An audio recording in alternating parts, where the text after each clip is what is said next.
स्वतंत्रता दिवस पर झंडा वंदन की दो तस्वीरों का जिक्र आज मौजूद है। ये तस्वीरें याद दिलाती है 6 महीने पहले के सियासी घटनाक्रम को, जब प्रदेश में बीजेपी की सरकार आई और कांग्रेस की सरकार गई। तब कांग्रेस ने फिर सत्ता में वापसी का दावा किया था और 15 अगस्त को लाल परेड पर झंडा वंदन करने की बात कही थी। लेकिन कोरोना के कारण जनता की अदालत में ये मुकदमा पहुंचा नहीं और इस पर फैसला हुआ नहीं। तब से लेकर अब तक दोनों दलों में आरोप प्रत्यारोप का दौर जारी है। लोकतंत्र के सबसे बड़े पर्व पर भी दोनों खेमों में बयानबाजी देखने को मिली। ये आज बहुत बड़ी चिंता है, क्योंकि आगे आने वाली पीढ़ियों को हम क्या सौंपना चाहते हैं, कैसा देश सौंपना चाहते हैं, कैसा प्रजातंत्र देश सौंपना चाहते हैं, कैसा संविधान सौंपना चाहते हैं, ये आज प्रश्न हमारे सामने है।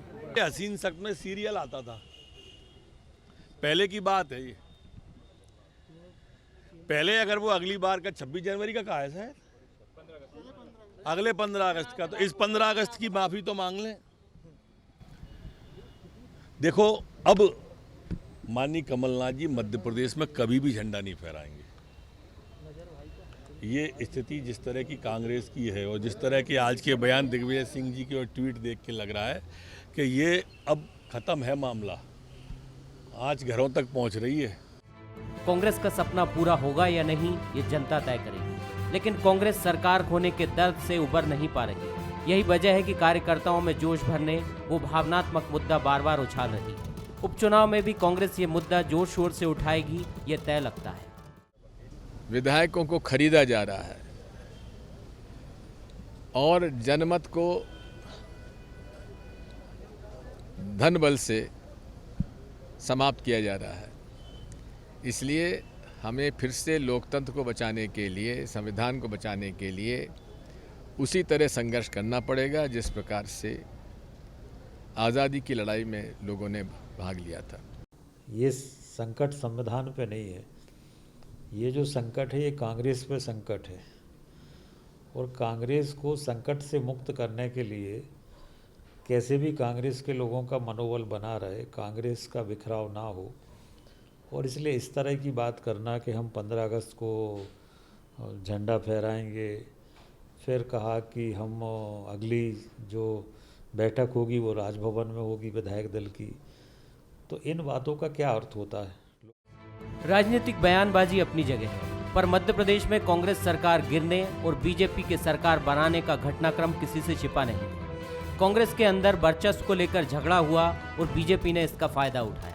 शायद बीजेपी की जगह कांग्रेस होती तो वो भी यही करती। दूसरी बात, विधायकों की खरीद फरोख्त और लोकतंत्र की हत्या जैसे कांग्रेस के आरोप चुनाव में टिक पाएंगे? क्या जनता इस पर विश्वास करेगी? ये बड़ा सवाल है, क्योंकि पब्लिक डोमेन में कांग्रेस अब तक इसके कोई सबूत नहीं रख पाई।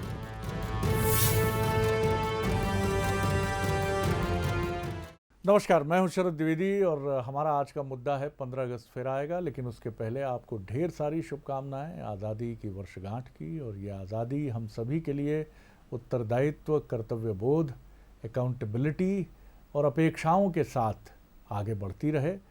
लेकिन हम लोकतंत्र में अपने दायित्वों का विस्मरण, उनको भूलने की तरफ कभी ना बढ़ें, ये सबसे महत्वपूर्ण बात है। जैसी उम्मीद की बात हम हमेशा करते हैं कि उम्मीद ही वो सबसे बड़ा ज़िंदगी का सरमाया है, जिसकी वजह से हम प्रतिदिन ऊर्जा के साथ एक दिन शुरू करते हैं और समाप्त करते हैं। शुरुआत इस उम्मीद से होती है कि सब कुछ बेहतर होगा, और जब विश्राम की तरफ हम बढ़ते हैं रात में, तब भी ये सोचते हैं कि आने वाला दिन बेहतर होगा, उससे आने वाला दिन और बेहतर होगा। इसी उम्मीद के साथ मध्य प्रदेश में उपचुनाव को लेकर कांग्रेस और बीजेपी अपने परों को तौल रहे हैं और आगे बढ़ने की कोशिश है उनकी, क्योंकि ये बाय इलेक्शन बेहद महत्वपूर्ण है। जैसा हम आपसे बार बार इसके पहले कहते रहे हैं कि ये किसी मायने में इलेक्शन से कम नहीं है, लेकिन कई मसले हैं, कई दावे हैं, प्रतिदावे हैं।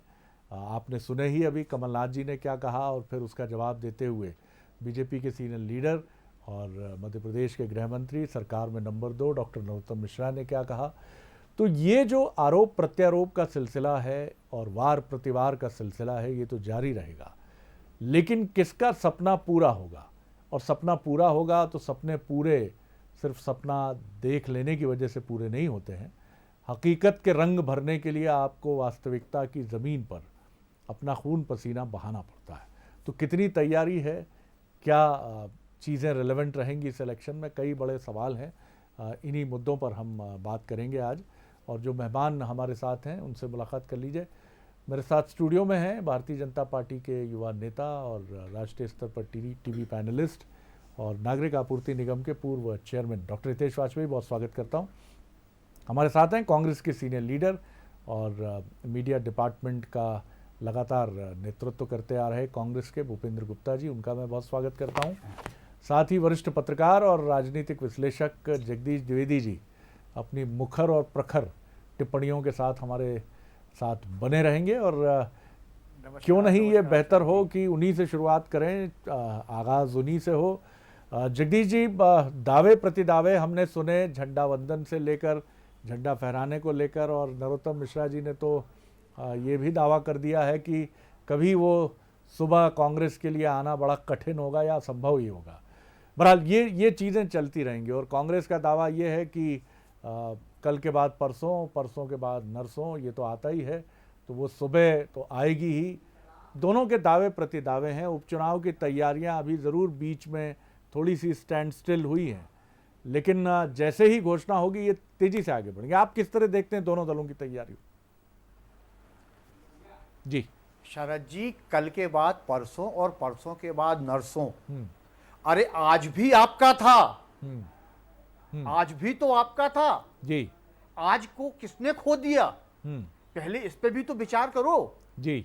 भाई, आज आपका था, आपको बहुमत भले ही ना मिला हो, सबसे बड़े दल के रूप में जनता ने आपको ही चाबी दी थी मध्य प्रदेश की सत्ता की कि लीजिए साहब 5 साल प्रदेश चलाइए। लेकिन अब सत्ता आप नहीं संभाल पाए। आप कितने भी बात कर लो, बिकाऊ टिकाऊ कितनी भी बातें आप कर लें, लेकिन बिकाऊ होने की स्थिति क्यों बनी? सरकार टिकाऊ नहीं बनी तो क्यों नहीं बनी? इस पे मंथन कब होगा? आपके सारे नेता एकजुट हुए और चुनाव लड़ा, लेकिन बाद में देखने में यह आया कि सत्ता की मलाई सिर्फ 2 ही 3 लोग खाना चाह रहे हैं। निश्चित रूप से जो कांग्रेस के सीनियर लीडर थे, अब आप उनको कितना भी भला बुरा कह लें, सरकार तो चली गई ना आपकी। भाई, उसका खामियाजा आपको भुगतना पड़ा कि आपने अच्छी भली चलती हुई सरकार खो दी।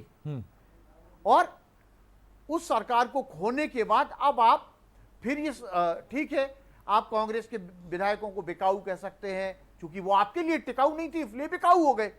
लेकिन उनके बिकने का श्रेय किसको गया? वो विकेस के लिए परिस्थितियां किसने तैयार की? पार्टी में अगर उनकी नहीं सुनी गई तो क्यों नहीं सुनी गई? इन बातों पे जब चिंतन मनन शरद जी करना चाहिए था कांग्रेस को। आपने नुकसान तो सारे गिना दिए, क्या कुछ फायदे भी हुए कांग्रेस को? शरद जी करना चाहिए था। जी जी। नहीं, मुझे नहीं लगता कि इससे कोई, क्योंकि कांग्रेस लगातार टूटने से फायदे कभी नहीं होते। फायदे शरद जी हमेशा जुड़ने से हुआ करते हैं।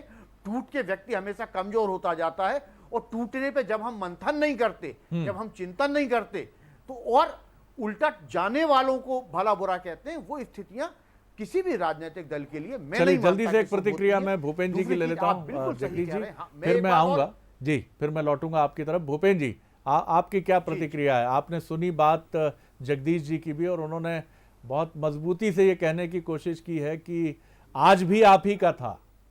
जी जी। बड़े मासूम तर्क हैं जगदीश जी के जी। और इतनी मासूमियत जो है वरिष्ठ पत्रकारों से अच्छी नहीं लगती। तो ये मासूमियत जो है वो त्याग के यथार्थ की बात करें। एक तो मेरा ये, मैं असहमति है उससे जी। दूसरी चीज़ जो आपने उनका बयान सुनवाया माननीय गृह मंत्री जी का, उनके लिए मैं निवेदन करना चाहता हूँ कि अंग्रेज जो है उनसे भी बड़े बड़बोले थे। उनका सूरज जो है कहीं दुनिया में अस्त नहीं होता था। वो भी इस देश से विदा हो गए, और इसके बाद फिर जो है बड़बोलों ने कहा था कि ये सोनिया गांधी को घर बिठा देंगे, मैं सर मुंडा लूँगी, मैं डांस करूँगी, मैं जो है देश छोड़ दूँगी। इस तरह के नारे भाजपा के बड़बोले लगाते थे। अटल बिहारी जैसी जो है स्टाइलवर्ड पर्सनालिटी सामने थी। सोनिया जी ने 10 साल के लिए उन्हें घर बिठा दिया था। तो ये जो बड़बोलापन है ये भारतीय जनता पार्टी का, जिस दम्भ में ये जीते हैं, इस दंभ को देश की जनता कई बार धराशायी कर चुकी है, इस बार फिर करेगी। पूरे प्रदेश की ये लड़ाई जो है कांग्रेस और बीजेपी की नहीं है, ये बीजेपी, गद्दारी, भ्रष्टाचारी, बेरोजगारी और जनता के बीच की लड़ाई है। जनता इन सारे सवालों पर जो है लड़ाई लड़ेगी सीधे। कांग्रेस तो इसके बीच में जो है एक सिस्टम लेकर भर बात कर रही है। ये लड़ाई जो है जनता की लड़ाई है, जिसके जनमत को आपने बेचा है, जिसके जनमत को आपने जो है बहुमत में बदलने की कोशिश की है लूट कर। 25 आदमी ये फैसला कर लेंगे कि 18 लाख मतदाताओं की छाती पे पैर रखकर निकल जाएं।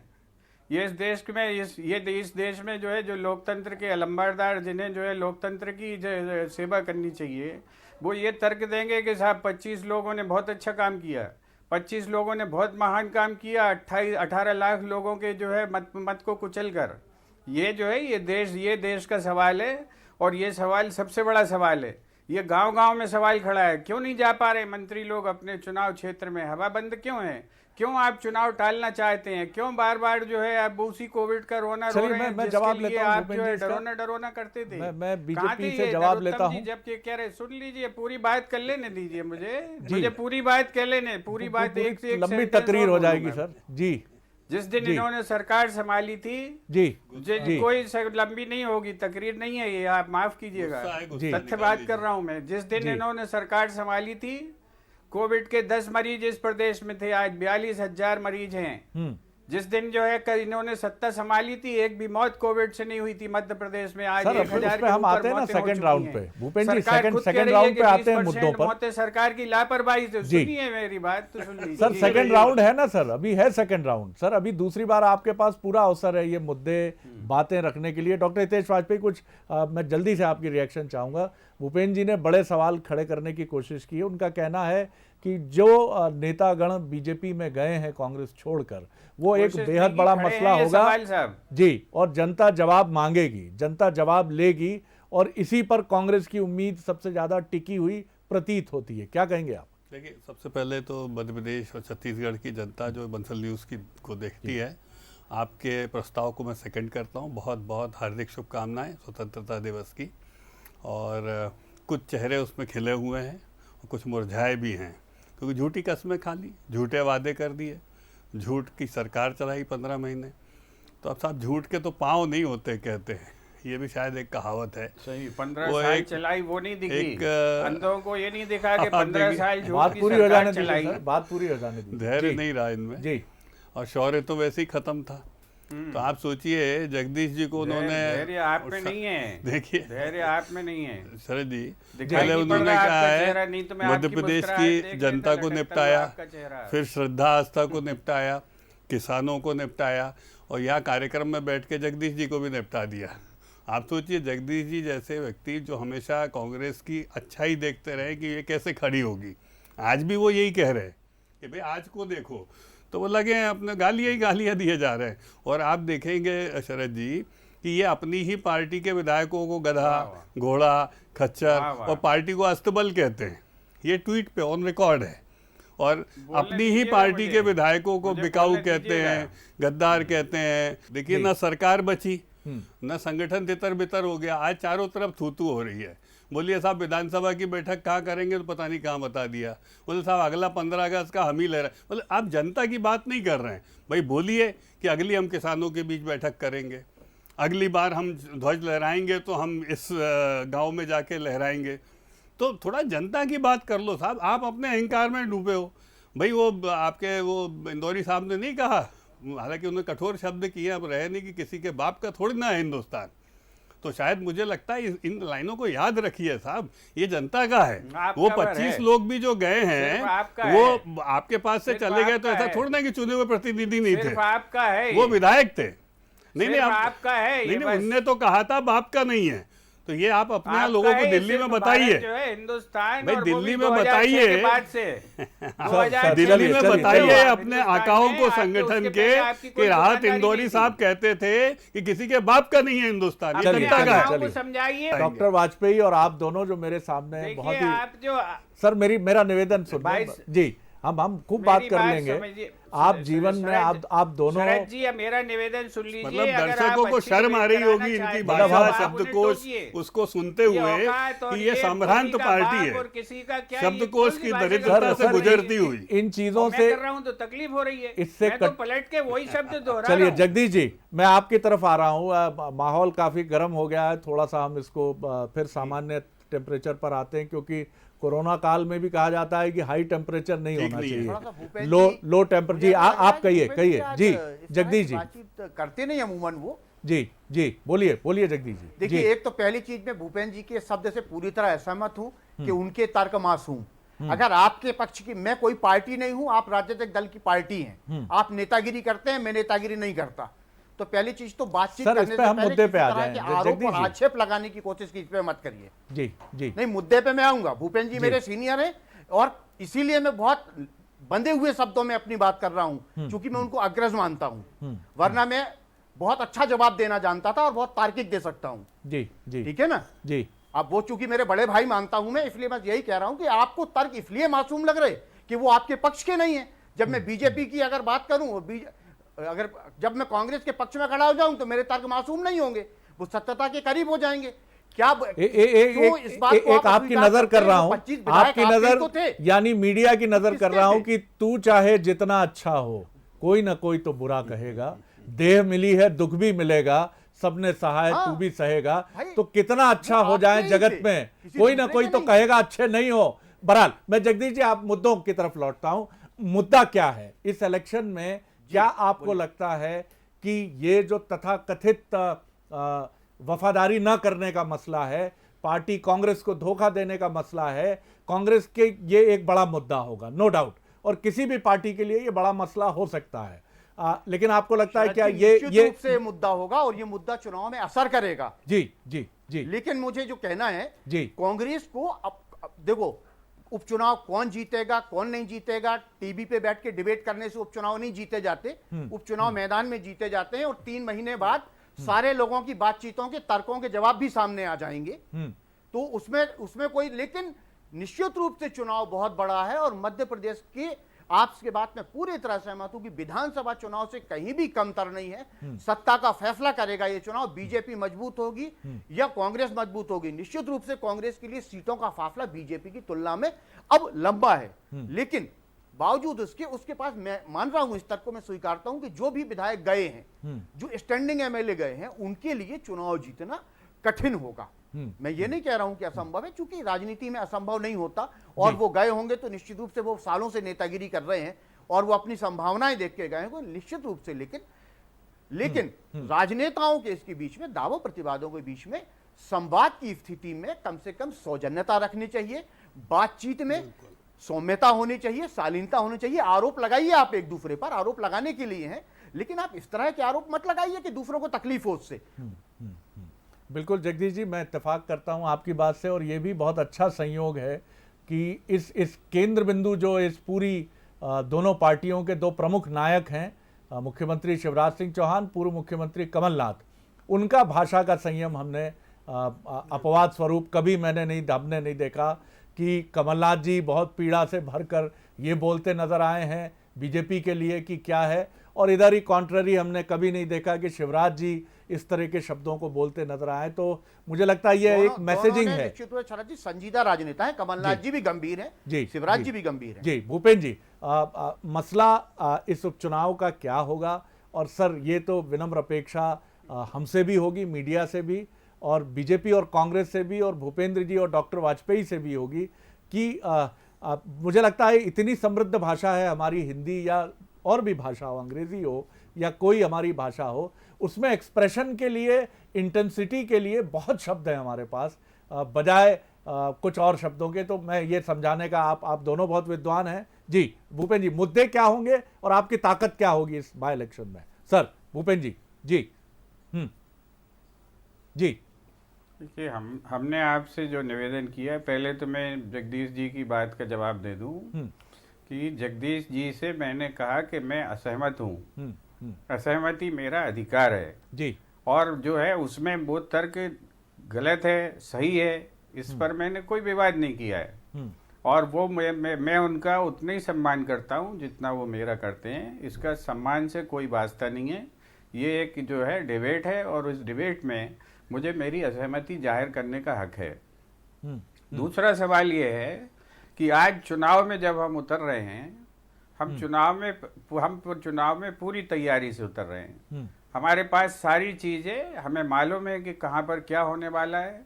और ये जो झुंझलाहट में लोग जो अभी गालियां बक रहे हैं वो इसीलिए बक रहे हैं क्योंकि इनको मालूम है कि इनकी जो जमीन है वो खिसकी हुई है। और ये जो बड़ी बड़ी दम्भ की बातें भी इसीलिए की जा रही। आज मध्य प्रदेश में ये पूरे मध्य प्रदेश की जनता का एक एक व्यक्ति ये जानता है कि आज जो है ये 1065 के ऊपर जो लोग मरे हैं वो क्यों मरे हैं। आज जो है डॉक्टर्स बेहोश हो रहे हैं अस्पतालों में, इनकी भी जो है नकली पीपीई किट पहन के। एक सरकार जो 4 महीने में आटा चुराने लग गई गरीब के पैकेट में से। एक सरकार जो है उत्तर प्रदेश का जो है बिका हुआ गरीबों का राशन चुरा के यहाँ सरकार खरीदने लग गई। ये नाटक 4 महीने में मध्य प्रदेश की जनता ने देख लिए हैं कि लोग सत्ता में किस लिए आए, इतनी बड़ी कीमत सत्ता की क्यों चुकाई है लोगों ने। ये सब चीजें जनता ने देख ली हैं। ये जो जनसेवा के लिए लोग उतरे थे, जिन्हें इन्होंने इनकी पार्टी ने विभीषण कहा है, आज उन्होंने कितना बार्गेन किया एक एक डिपार्टमेंट के लिए। आज जो है मध्य प्रदेश के अखबारों में ये खबरें छपी कि साहब 48% बजट इनके इस गुट के पास चला गया, 52% इस गुट के पास चला गया। इस लेवल पर हिस्सेदारी, इस लेवल पर बंटवारा, इस लेवल पर सौदेबाजी इस मध्य प्रदेश में हुई। जनता ने देखा है इसको।